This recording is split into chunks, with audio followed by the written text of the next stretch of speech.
السلام علیکم کلاس 8 کیسے ہیں آپ سب؟ تو آج ہم اپنا اسلامیات کا لیکچر شروع کرتے ہیں۔ تو بچوں آپ جلدی سے اپنی بکس اوپن کریں۔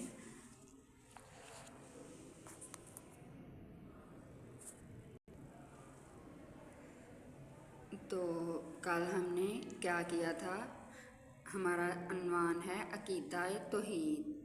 تو عقیدہ توحید میں ہم نے کیا کیا تھا؟ عقیدہ توحید کی تعریف پڑھی تھی کہ عقیدہ توحید کیا ہے۔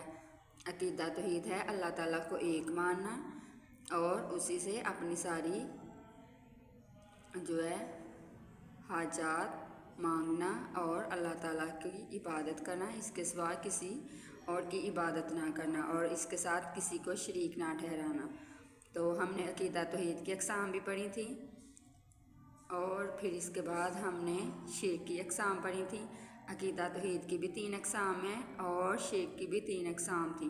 پھر ہم نے پڑھا تھا کہ عقیدہ توحید کے ہماری زندگی پر کیا اثرات مرتب ہوتے ہیں۔ تو یہ چیپٹر آپ کا کمپلیٹ ہو چکا ہے، تو آج آپ نے اس کی مشق کرنی ہے۔ تو صفحہ نمبر 15 پہ آ جائیں، سب بچے صفحہ نمبر 15 کھولیں۔ اس پہ آپ کی مشق ہے عقیدہ توحید کی۔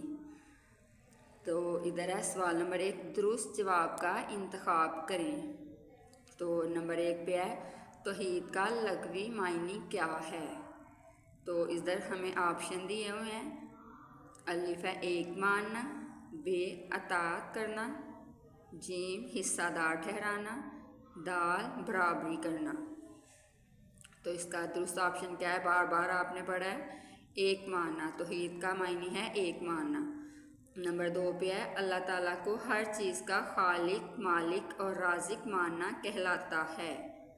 تو اس کے آپشن پڑھتے ہیں، توحید ربوبیت، توحید الوہیت، توحید اسماء، توحید صفات۔ تو اللہ تعالیٰ کو خالق ماننا یعنی کہ اللہ تعالیٰ نے ہر چیز پیدا کی ہے اور وہ ہمارا مالک ہے اور وہ ہمیں رزق عطا کرتا ہے۔ تو یہ کیا ہے؟ توحید ربوبیت۔ نمبر 2 پہ آئیں، قرآن مجید کی کون سی صورت میں عقیدہ توحید بیان کیا گیا ہے؟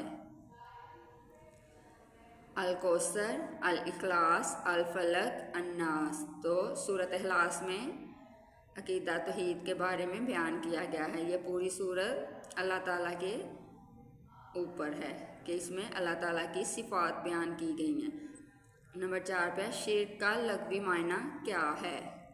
تو اس کے آپشن پڑھیں، حصہ دار بنانا، ایک ماننا، مالک سمجھنا، بھلائی کرنا۔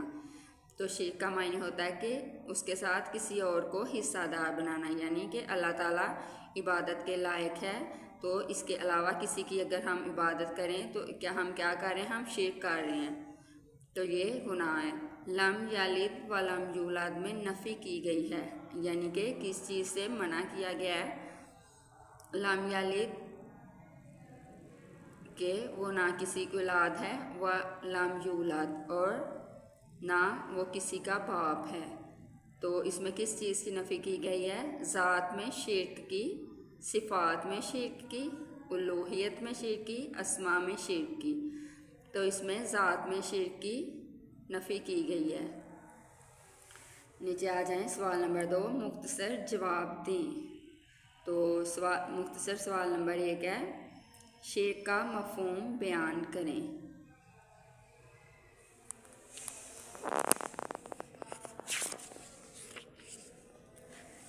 تو اس کا جواب یہ ہے شرک اور اس کی اقسام۔ تو ادھر نیچے آئیں، اس ہیڈنگ کے نیچے آئیں، یہ ادھر میں نے مارک کیا ہوا ہے۔ شرک کا لفظی معنی حصہ دار اور ساجی ٹھہرانا ہے۔ شریعت کی اصطلاح میں اللہ تعالیٰ کی ربوبیت، الوہیت اور اسماء و صفات میں کسی کو اس کا شریک اور حصہ دار بنانا شرک کہلاتا ہے۔ تو آپ نے یہ سوال نمبر 1 کا یہ جواب لکھنا ہے اور ساتھ ساتھ اس کو یاد کرنا ہے۔ پھر سوال نمبر 2 پڑھتے ہیں ہم، شرک کی کوئی سی 2 اقسام بیان کریں۔ یہ سوال نمبر 2 ہے، تو آ جائیں، شرک اور اس کی اقسام ہیں۔ تو ہم نے ویسے تو شرک کی 3 اقسام ہیں، تو ہم نے کسی 2 اقسام کو